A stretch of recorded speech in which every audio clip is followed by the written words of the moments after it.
Wali Kota Makassar Muhammad Ramdan Pomanto mengajak IKA Unhas terlibat dan kolaborasi aktif dalam program yang dijalankan oleh Pemkot Makassar. Selain itu dan juga meminta untuk para anggota IKA Unhas untuk peduli sesama alumni agar pengurus pusat saling terkoneksi ke pengurus daerah. Pemerintah Kota Makassar memiliki banyak program, di antaranya lorong wisata, yang dimana di dalamnya dapat membuat kemandirian ekonomi bagi para masyarakat. Kolaborasi adalah kerjasama yang dalam. Kalau visi ini kita harus jalankan, kita membutuhkan beberapa program-program atau semangat-semangat yang lebih detail.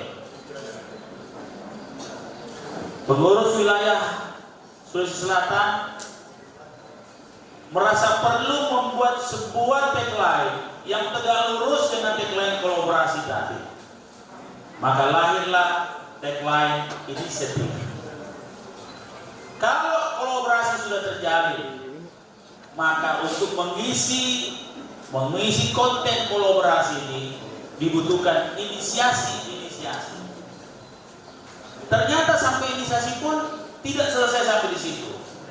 Kita juga membutuhkan aksi-aksi.